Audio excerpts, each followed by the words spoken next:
for us all to come together. Young, old, and everyone in between. Lavish talks about business, news, politics, networking, and anything else that's going on in the world. Find us on Facebook, Instagram, and Twitter at Lavish Towing, and on YouTube at Lavish T. Williams. This is Lavish T. Williams.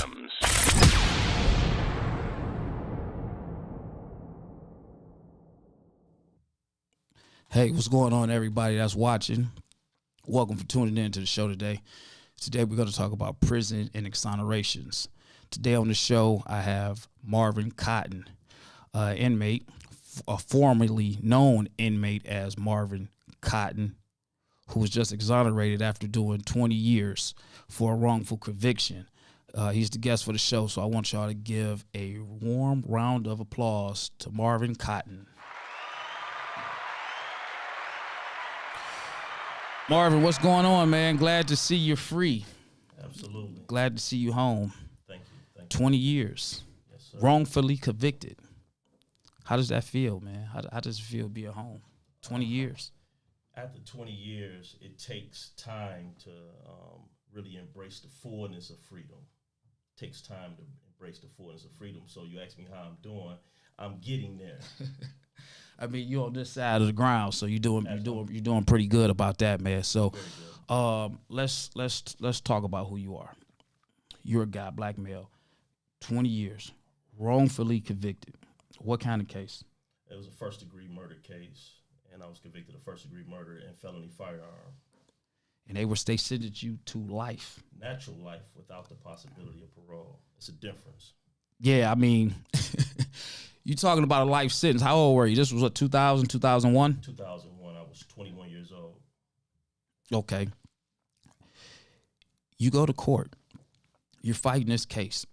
And while you're fighting this case, they say, hey, we're going to sentence you to life. Tell me about that experience. Well, when you get found guilty, when you're in a courtroom, you don't really hear words in a situation like that. You really don't hear words. So when a jury find you guilty or come back with that as the verdict, you really don't hear that. Okay. So you really go off other people's reaction in the courtroom to kind of determine what was just said, what just happened to you. Yeah. 20. It's that serious because you know what you're waiting on. You're waiting for your life to be decided by people that you don't know. Okay. And you know the facts that they just heard was not true, inaccurate. So you're going off everybody else's reaction when they come back with their verdict. And it's so big. Okay. That you can't accept it all at that moment. So when we go back to the beginning, tell me about the arrest. Okay.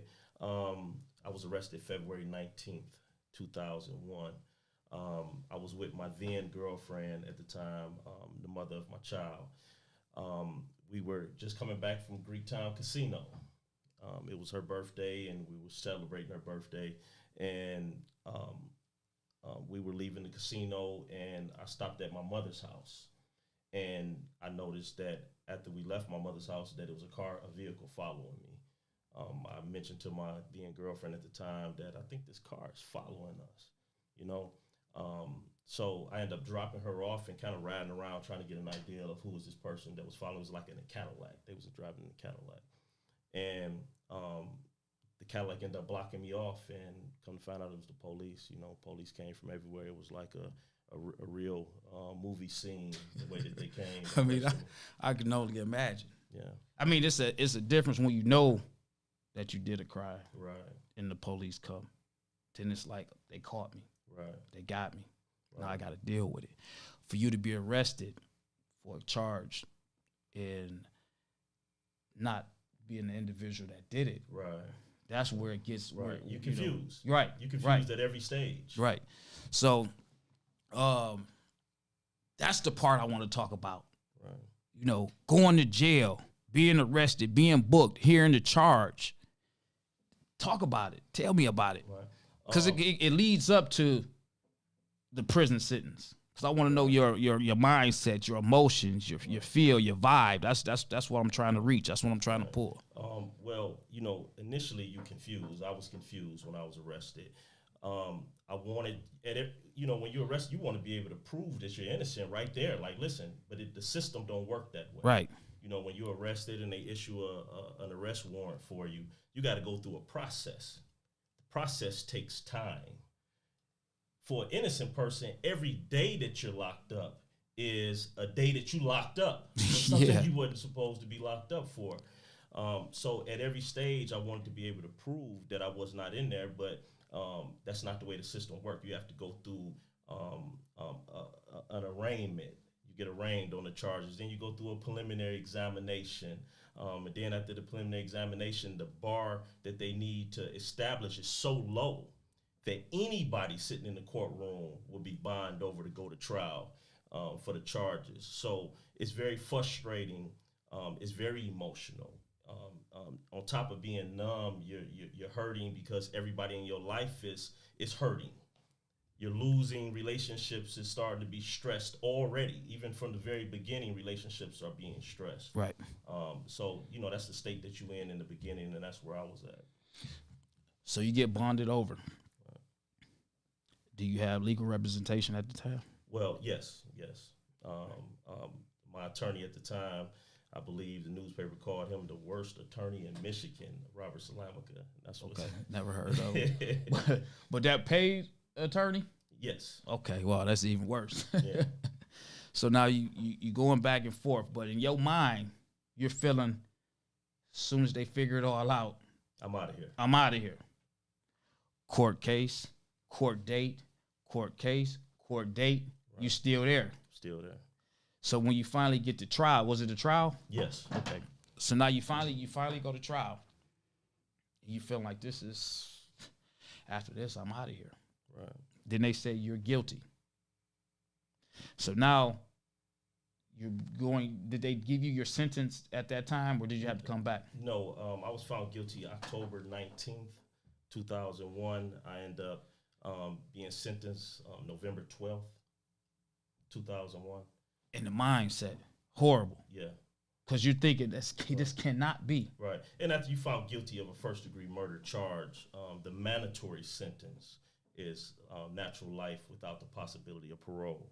So I sat in the county jail all of that time, waiting to be sentenced to what I knew would be the sentence. Okay. Which is rough as well. You can't even start your appeal process until you're sentenced. So that's just like dead time. You're just sitting there, hurting from the war that you just went through. I definitely can imagine. Absolutely. So now you get sentenced. You go to jail, go to prison, Jackson quarantine, right? True. What was your mindset? What was your mental walking into this big unknown place? Right. Jackson quarantine. For those that don't know, or have had family members or friends that have ever walked in there, it's a monstrosity of a place. It's huge. It looks like huge airplanes can be parked in there. Okay. Multiple airplanes. It's huge. It's steel everywhere. Steel bars everywhere. You have 3 or 4 decks or galleries where cells are lined up on both sides, and you walk in, and this is the first thing you see once you go through the little corridors and you walk in to where you're going to be housed at. It looked like something off Shawshank Redemption. Oh man, horrible. And it really hits you. The reality of it becomes real. My first thought was, looking at the galleries was, hold up, man, people could be thrown off of that, only to learn within a few days that people had been thrown off of those galleries. Yeah, that's bad. So now you sitting up in here, you doing your sentence, and you feeling and you knowing this is life. What made you start digging into the case? Because I mean, you're there, locked up, you got life, but you're home now. Right. So while you were there, you wasn't just sitting there doing nothing. Absolutely, I wasn't one of those guys in prison that sat and played cards or played games. Right. Okay. I wasn't playing basketball. I wasn't wasting my time. my first day I was on it. My first day I was studying. My first day I was reading books. My first day I was in the law library. Wow. You know, Now, was this your first felony? no, I had a CCW conviction from several months earlier. Okay. Did that play a factor in anything? No, It was just okay. Because a lot of people be like, well, maybe he just, they didn't just sentence him for nothing. Maybe he was into this. Maybe he was into that. You get all kinds of stories. I'm happy that you're home, but I'm sure that you got to have the naysayers. You're going to have that person over on the sideline that's like, he's guilty. They just let him out. Have you got that? Well, absolutely. You have. So far, everybody's been positive. Okay. Even the people that misspeak due to not knowing what being exonerated means. All right. A lot of people believe that being exonerated is somehow the state showed mercy to you and let you out of prison for something that you just let you out of prison early. All right. That's what a lot of people believe. I've heard that in conversations where people are like, well, stay on the straight and narrow now that you're out. Prison straightens you up. Like, what you mean? I was never supposed to be there to begin with. How did prison straighten me up? Okay. So, what is the difference between being commuted or pardoned? Right. Well, from exonerated. Exonerated is completely wiped off as if it never happened. Right. A wrongful conviction. The word wrongful is the word wrong is in wrongful conviction. The word wrong means that something was untrue or inaccurate, and it's not on the part of the defendant, the one that's fighting the case. The wrongful conviction comes from the state. The state did something wrong, whether it's in law enforcement, whether it's out of the prosecutor's office. Somebody from the state side did some wrong things that led to the wrongful conviction. That's one thing. Now you have a commute. To commute means to shorten. So somebody that actually committed a crime and asking the governor to let them out early, the governor can commute their sentence or shorten their sentence or believe that they should be out a little earlier than what they were actually sentenced to. And to be pardoned means that their crime, a person that's guilty, but the government feel like they should be forgiven. Okay. So the government can forgive their sentence and let them out early. And both of those are very different from a wrongful conviction. Now, 20 years, you missed most of your life. That was half of your life. Absolutely. In prison. How was your communication with your family? Right. Did you have a supportive family while you were gone? Well, my mother was very supportive. My daughter was very supportive. My right hand, my cousin, that's like my brother. All right. He was very supportive. A female friend of mine, Snoop, very supportive. Rocked with me for the whole 20 years. Because we talking 20 years. Yeah, I know people. 49.8% of my life. That's a long time. Yeah. I know people who has been incarcerated, and within 2 years, everybody has left them. Yeah. They don't have anybody. No support. Within 2 years, all of the people that I were in contact with, most of them were gone. Okay. Man, and then your daughter. How old was your daughter when you left? She was 2.5. 2.5. Man. She'll be 23 in a few months. Man, it's like you don't even really know your daughter. It's like meeting a whole new person. Right. Now, I communicated with her a lot. But, okay. But although I communicated with her most days that I was in prison, most days I communicated with her. Being around her, being with her and hanging out with her, you learn things that you could never learn over a phone or on a visit. Okay. It's like getting to know a whole new person. Yeah, absolutely. But she came to visit you. Y'all had frequent visits. Yes, my mother used to bring her to see me monthly, sometimes bi-monthly.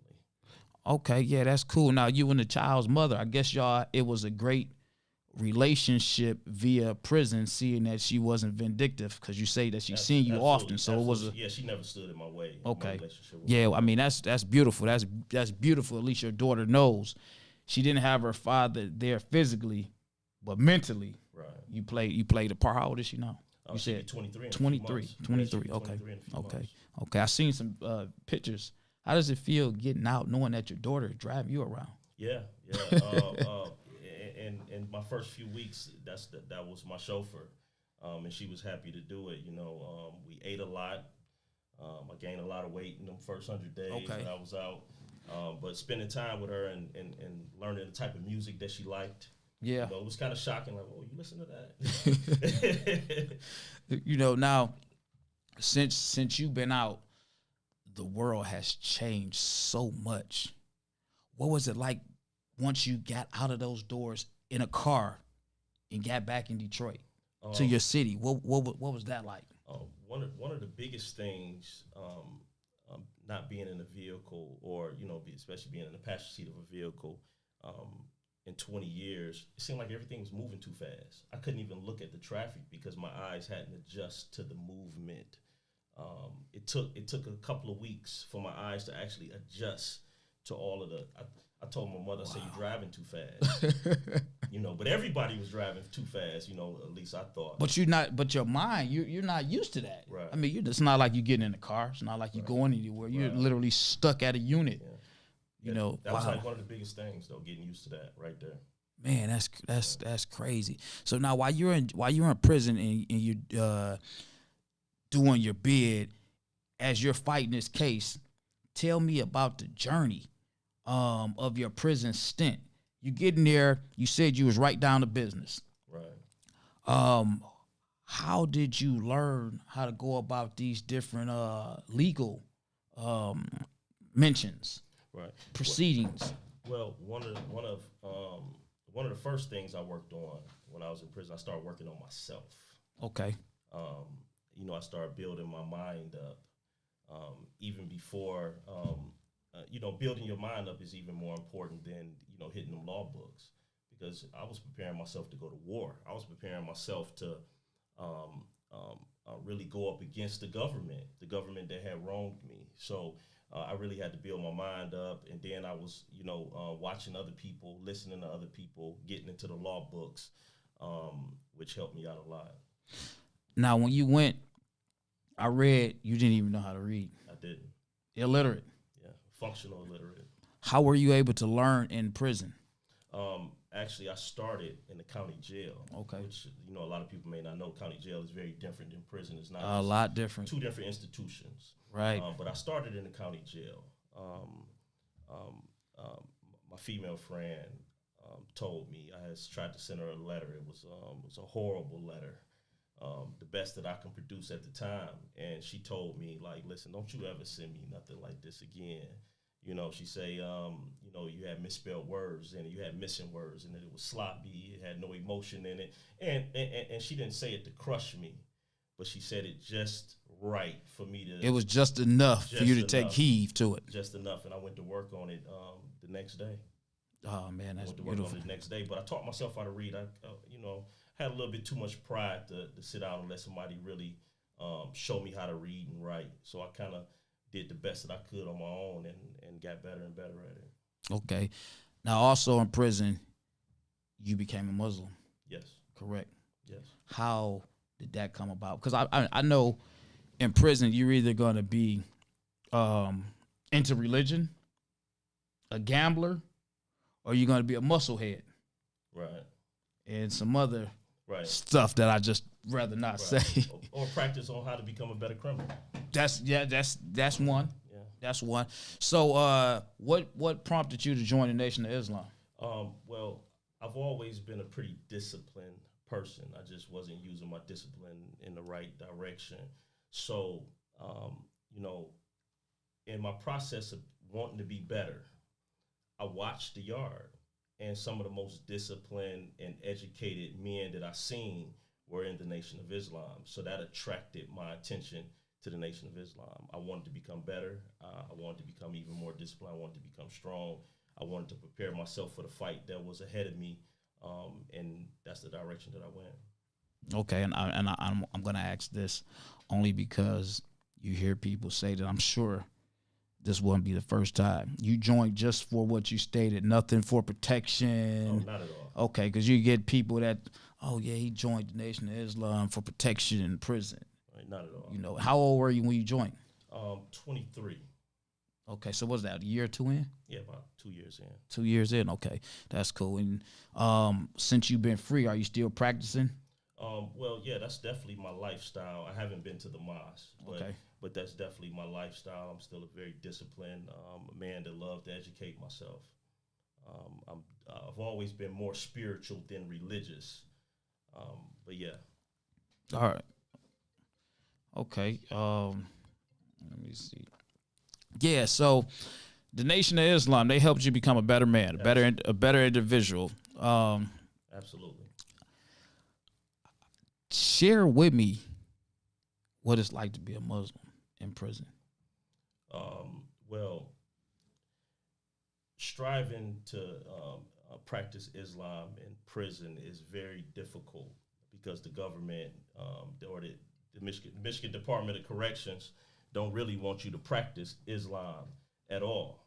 So it's a lot of opposition to Muslims in prison, a lot of opposition, unnecessary opposition. But if you practice it the right way, then it keeps you out of trouble. Okay. It definitely keeps you out of trouble. Did they help? Did they play a part in your journey for freedom? Or Well, is that so separate, totally separate? I believe it's separate. Yes, it's definitely separate. Okay, that's great. So now, the first legal what's the word I'm looking for? It wasn't a brief, but what you filed while you were locked up. Well, you always file a brief. Okay, so it is a brief. Right. Your first one. How long did it take you to prepare for that? I believe it was my first appeal took about 2 years to get in. My first appeal took about 2 years to get in. I filed maybe 22 briefs. 22? 22 briefs. Before your first one was Before approved. I had success, yes. Wow. Yeah. I know that was frustrating. Absolutely. Man, how many years passed was it before they looked at it? 2016, April of 2016. 16 years later? Yes. Wow. Yes, and then it took from 2016 till 2020 for me to be free. I mean, so when you look at the time, if they would have heard these briefs a lot sooner, Right. you could have helped. Now, was there any organization that helped you?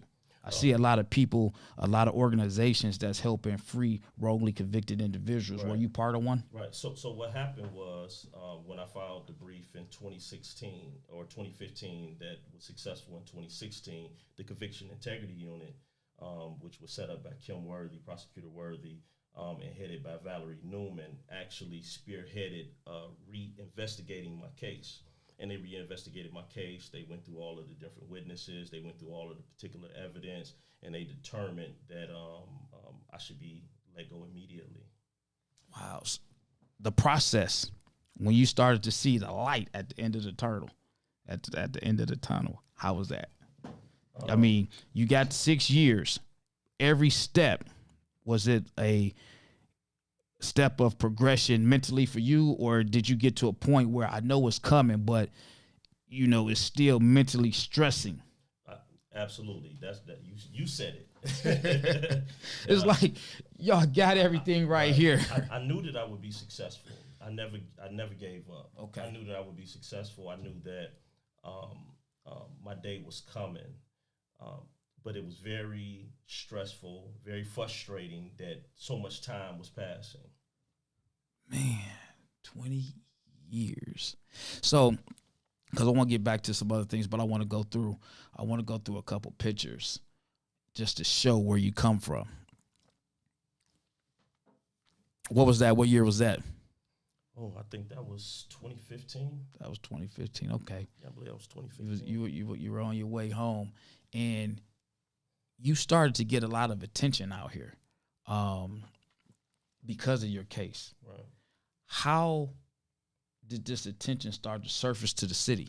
Right. I mean, because it had to, and I say this because it's so many other people that's incarcerated that's fighting for the same things that you're fighting for, Right. and for you to be able to get heard and reach media attention. Right. What sparks that? Right. Well, I've written thousands of letters. You know, I've written maybe every organization that has anything to do with wrongful convictions.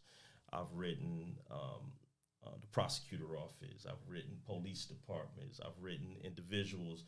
I went on a letter writing campaign as well as a campaign to get myself out there on social media for people to hear my story.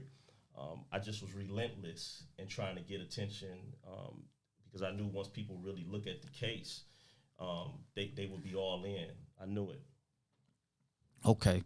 And I've also written like almost every reporter in the metropolitan area. All from prison, or did All you from have prison. help on the outside as well, assisted? I had help, but the letter writing campaign was all me. But I definitely that's had great. help getting on That's social great. media. Because I mean, you made it to the cover of the Metro Times. What year was that? 2016. 2016. They wrote an September. article of you. Now, did they ever reach out to you? Yes. Ryan, who actually did the article, he came up to the prison. We sat and talked for about 5 hours. 5 hours.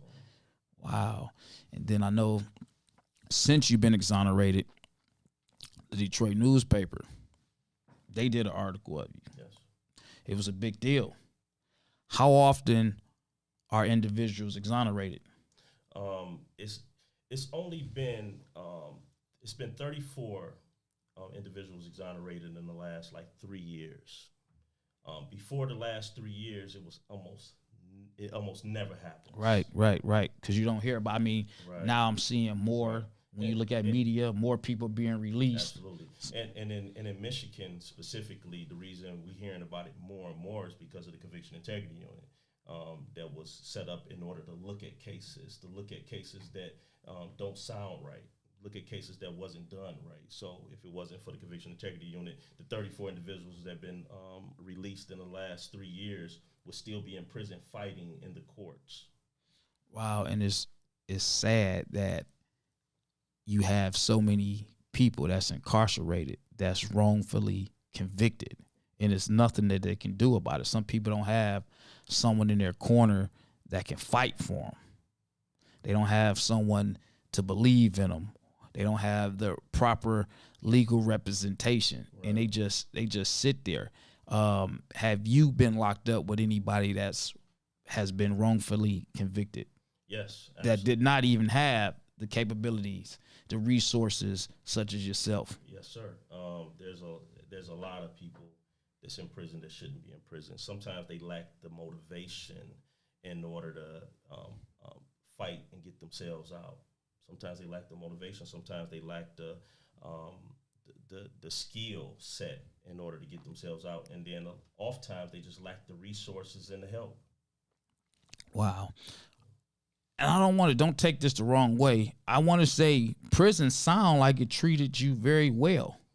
Well, I mean, and the way I say that is for you to do 20 years incarcerated, being gone, being locked up at a young age, being illiterate, not learning how to read, being home, less than 6 months? Yes, less than 6 months. You don't sound it. You talk very educated. Well, I think I was good to myself in prison. Prison is not set up like a university, but I turned my cell into a university. I invested in books. I borrowed and begged for as many books as I can read. I think I read maybe like 2,000 books in that 20 years. But I was good to myself in prison. But prison, the environment of it is a very rough and harsh and hostile environment. Oh, I know. Trust me. I definitely know. How did you manage to do your time without any problems, or did you have problems? Well, the way I carry myself and the way that I do and treat and mentored a lot of the men in there, I was very respected, very loved. Absolutely. So, I mentored a lot.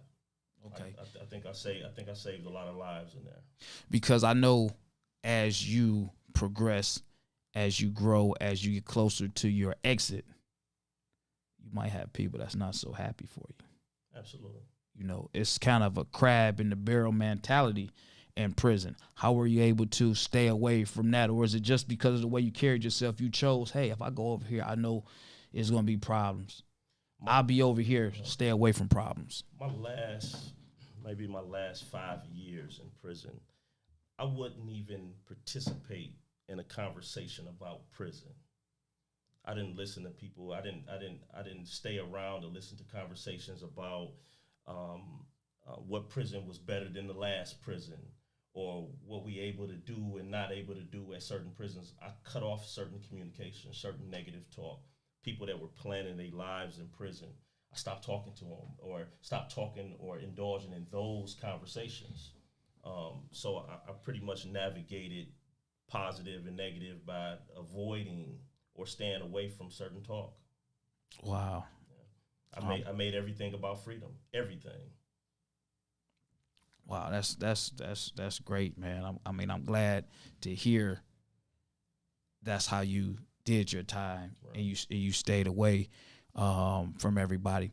So reconnecting with the world, as you stated earlier, everything moved a lot faster. Cars, traffic, the world was just at a faster pace. When you came out, your friends, associates, how did they look to you now? How was that? I mean, and when I say how do they look to you now, you've been away, you've been eating good, you're a vegetarian, right? Right. You're healthy. A lot of people out here don't take care of their health, and they're out here, and we might look at ourselves and say we're just fine. You're coming fresh out of the prison, and you're seeing the way we are. What was your take on that? Well, I've always known that, you be in prison for a certain amount of time, you got a prison glow. People can almost look at you and tell that you've been somewhere. Right. It's the way you stand, your swag. I mean, it is a glow. Right. Absolutely. It's a prison glow. I've stuck to, my dietary values. I eat a whole lot more now. I've gained about 20, 25 pounds since I've been out. So I definitely eat a lot more. But, I don't judge anybody for the way that they eat.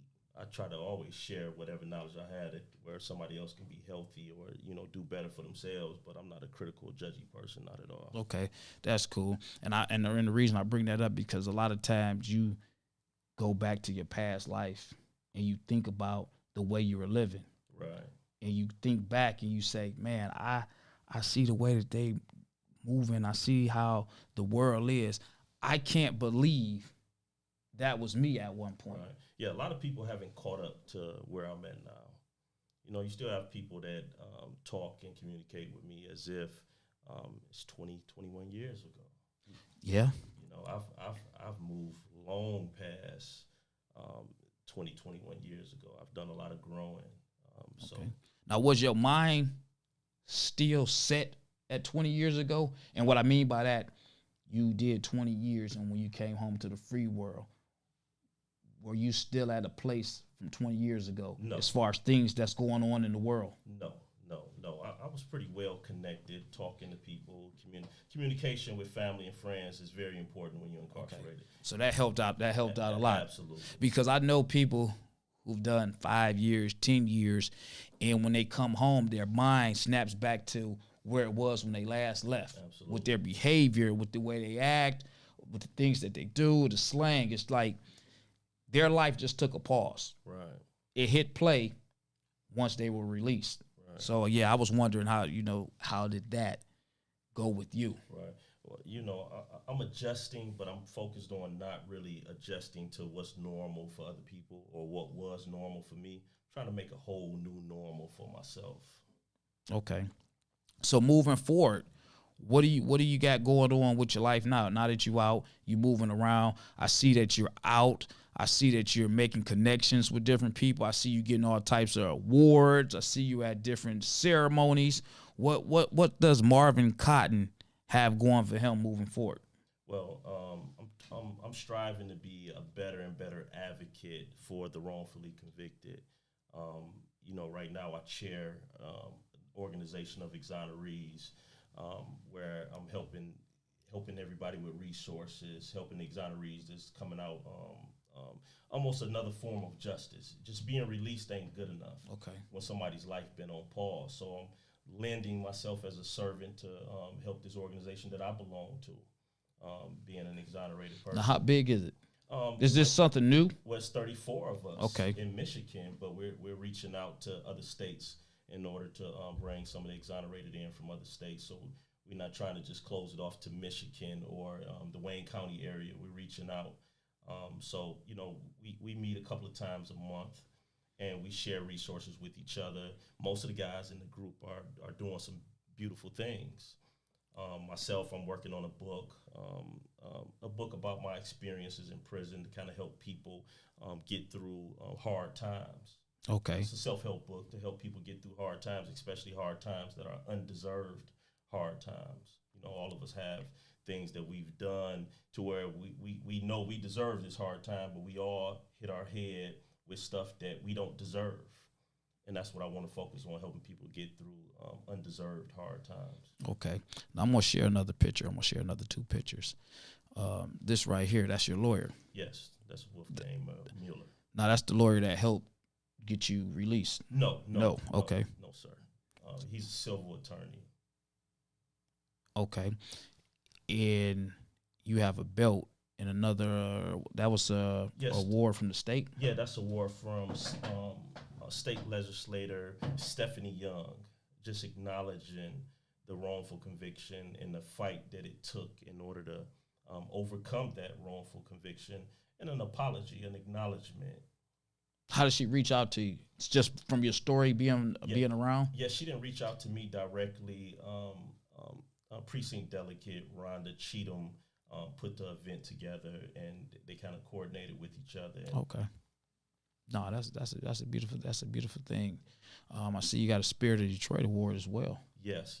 My brother Pastor Terrence did an event, and the city councilman McAllister actually, I believe it was his idea to get the rest of the city council on board with signing the Spirit of Detroit award, and they presented that to me in December. Okay, yeah, that's a beautiful thing. So you can't look back. Not at all. You have to move forward because too many eyes are watching. They want to see greatness. I think a lot of times people get a misconception of inmates once they're free. And I don't even want to call you an inmate because you're exonerated. Right.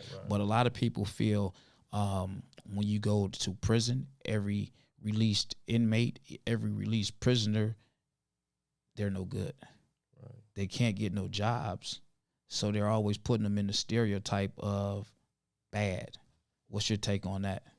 Because I'm sure, and I want to say, because I'm sure, although people have made mistakes, you done came across a lot of different people from various different backgrounds that have made mistakes and corrected those mistakes while incarcerated. Right.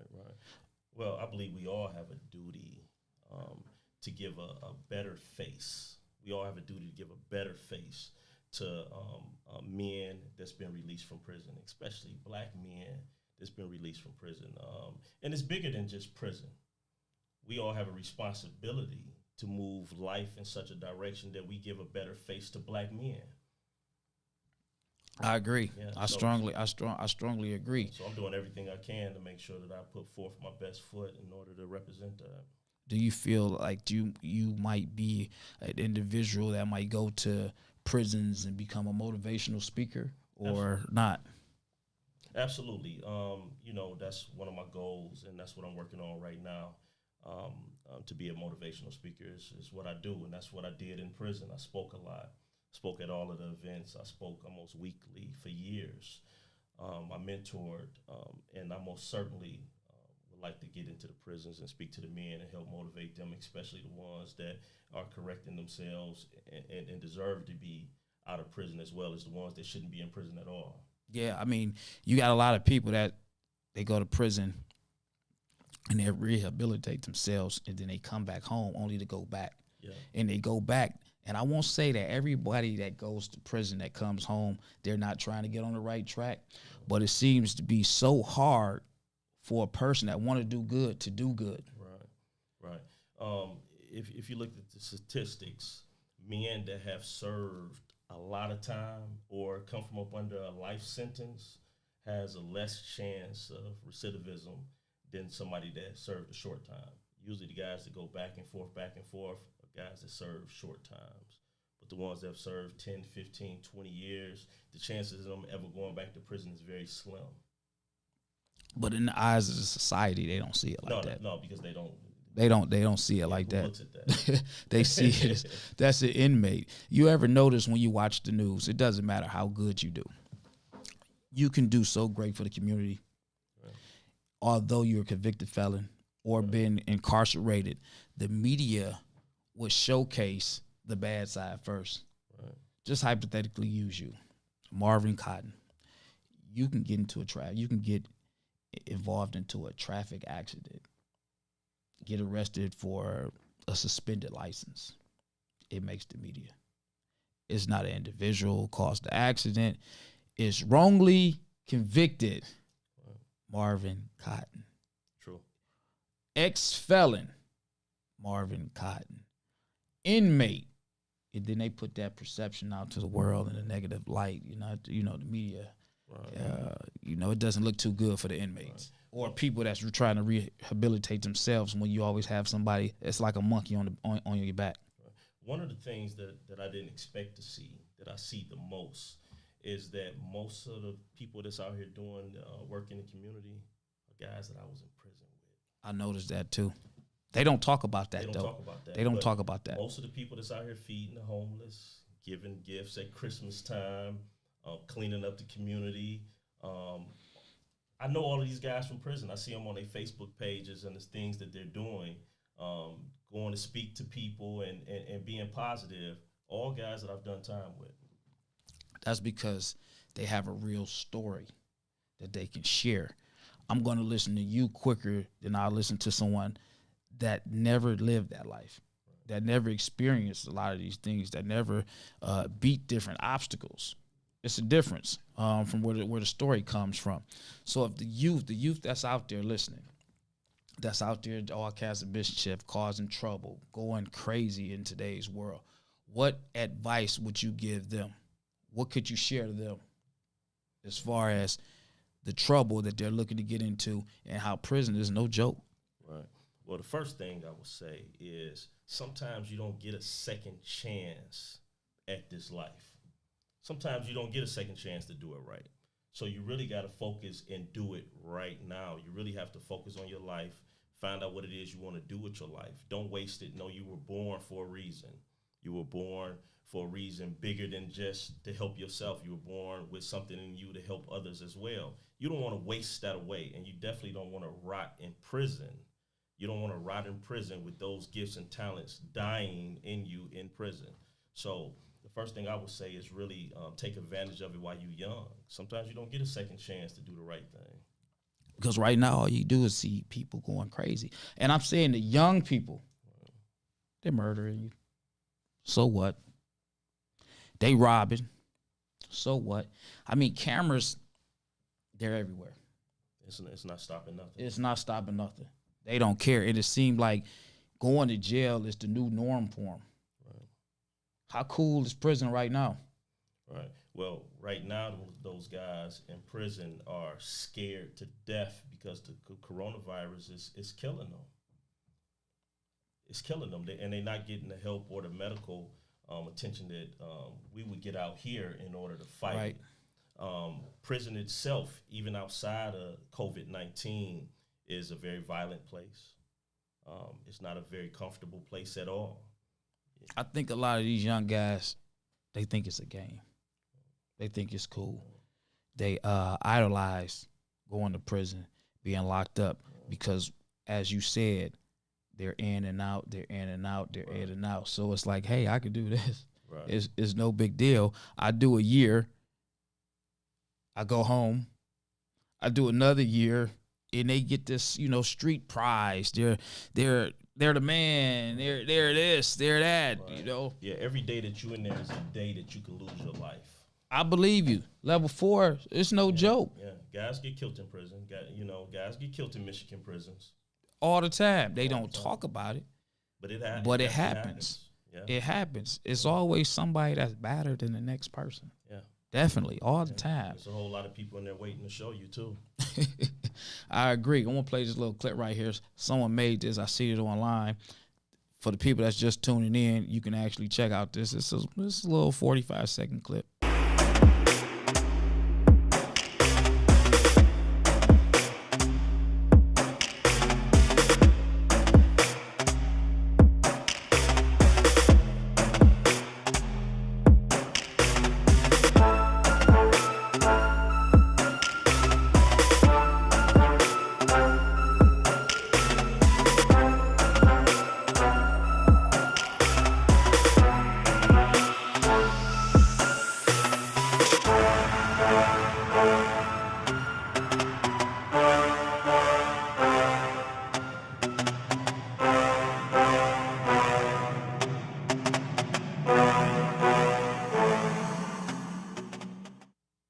once being released, did you think that you'll be out here like you are? Did you think you would get this kind of attention? Well, Speaking, being called out. Yeah, well, I had plans, and I've been, preparing myself for years to do what it is that I'm doing now. I didn't think that things would be going as smoothly as they are. Okay. I was anticipating and expecting to have to really grit and grind, and which I am prepared to do. But things are coming a lot easier than I expected. Yes. Oh, that's good. That's good. What else do you have to share to the people? Well, what upcoming things do you have going on? Well, like I said, I'm writing a book, and I'm preparing my own business to start my motivational speaking so that I can help people. That's what I want to do. Any events, like local events going on, that people could run into you if people wanted to reach out to you, if people wanted to talk to you? How can they reach out to you? Where can they find you at? Where will you be at? Well, the best way to reach out to me is through my publicist, Brandy Mitchell. She's my go-between. So if anybody want to reach out to me, you find her. Okay. All right. Well, I mean, do you have anything else you want to you want to have anything else you want to add? Well, I most certainly appreciate you having me here. I've run into you at a couple of events, and I like the fact that you're involved in the community. And anytime that there's somewhere that a person should be, I see you there. Yeah, thanks. I mean, because I enjoy it. Yeah. And I like to be involved with what's going on in the community. And believe it or not, it all happened by accident. Right. I didn't plan for none of this kind of stuff. Right. It happened, and I liked it. I like being involved, talking to the kind of followed me. Right. And I'm enjoying it. I'm definitely enjoying it. So I want to be at every event, every march, every rally. I want to be there. I want to be there. Your daughter is in college. Well, she graduated early. She hustled and graduated early. She graduated a year early, so now she's doing non-invasive lipo. She started her own business, and she hasn't looked back. Yeah, because I wanted to talk about that. I should have said it earlier. I don't want to be jumping all over the place. But it goes back to being incarcerated. You're not there, but having a strong support system, and then coming home seeing your daughter like doing big things. She doesn't have any regrets. Well, I'm sure she regrets you not being there. Right. But she isn't holding anything against you, no vendettas. No, not at all. Or anything like that. Not at all. And that just makes it all the better for you. Absolutely. To hear that. I was very blessed to have a daughter that that wants to be in my life, wasn't damaged in such a way that it's affecting our relationship. Okay. But I'm sure I've learned since I've been out that this hurt her a whole lot more than she expressed to me when I was in. Okay. Well, I guess she didn't want to put too much pressure on you. It was only so much that you can actually do. Are you the only child? No, I have an older sister, a younger brother. Okay. And you said you mentioned your mother. You had your father around? No. Raised by a single mother. I actually went and visited my father after I got out of prison. It's something that I told myself I was going to do, in order to get a little closure. I didn't want to hold it against him and not see him. So I flew out there to Chicago and visited with him, tracked him down, visited with him. How was that visit? Oh man, it was. I mean, because before you answer that, there was no communication in 20 years. Not at all. None at all. None. Okay. Yeah, it was. It felt like a part of my spiritual journey. That's what it felt like. I didn't have any high expectations because, of course, I didn't want to be disappointed, especially with somebody that hasn't been around. But it was a part of my spiritual journey. I had to go see him, check him out, talk to him, and I've kept communication with him since then. Okay. Yeah. And how was that visit? Seeing your father, your birth father. Right. You first walk into a room. Was it tears? Was it hugs? Was it, hey, straight face? What was that like? It was pretty laid back. I didn't have high expectations. So I kept it pretty light. I kept the conversations light. I didn't talk about things that I thought would make them clam up or make them avoid me for another 20 years. So I kept it pretty light. Okay, yeah, that's great, man. I mean, I'm glad that. I mean, it seemed like your life is going as planned as it should, minus the 20-year gap. I won't say perfect because it's always growth, but I will say that I've seen a lot less. I've seen other people that didn't have what you have going on in their life. So, you know, that's a good thing, man. I want to say, man, I appreciate you telling your story. I appreciate you coming on my show, speaking to me and the viewers that's watching about prison and serving time that wasn't your time to serve. And did you get any fights in prison? I've had a few scuffles. 20 years, man. I mean, how was that, man? I mean, because you try to avoid a lot. How was the unavoidable situations? Well, sometimes, you know, things happen, but, you know, when you're in an environment of men, sometimes. You're in the jungle. Yeah, sometimes, you know. Yeah. I mean, really, that's all you have. It's just you and nobody else. Your back is always against the wall. You got to stay 10 toes down. Without a doubt. Oh, man. Good. I'm glad you're home. I'm glad you made it home. That's like I say, that's a beautiful thing to have you here. Well, mentally, you're there. I mean, your spirit, your energy is great, man. I hope to see you do other things. I hope to see you bring attention to other innocent inmates. I hope to see you out in the community talking to the youth, shedding your light on prison, helping them not make the same mistakes that other people made over the years to cause their families a lot of heartache. Because here's the thing, a lot of people, they don't realize or they don't think about this. When you do a crime and you don't care about the crime that you did and you're fine with that, you're actually hurting the whole family. You're hurting every loved one that you have with your stupidity and your ignorance by going to jail, getting locked up. Not only is it costing them money, costing your family money, it's costing them heartache and pain. So I just wanted to share that and make that, you know, clear to whoever's listening. Right. Just think about a lot of things that you do before you do it. And I want to leave off with that. I can't think of anything else. I love to keep talking. Right. Well, I got you here. I appreciate you having me here. Not a problem. Seeing you in the community. Oh, you got to see me definitely. I want to be out here, man. I've been doing it for some years now. And I want to keep going. I want to be out there. So we definitely going to run into each other. And actually, listen up, boys and girls. This is not the first time I actually met him.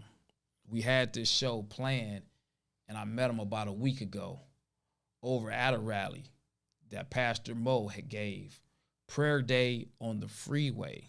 That was the first time me and him formally met and introduced ourselves to each other, as well as knowing he was coming on the show. So, like he said, he's out there, I'm out there, we're in the community, and we're going to give back as much as we can give back.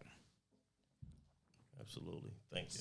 Oh, man, not a problem, man. Thank you. Appreciate you, man, anytime. So we're going to end that. I hope everybody watch, share, like, subscribe, all that good stuff that goes along with social media, and I'll catch you on the next show.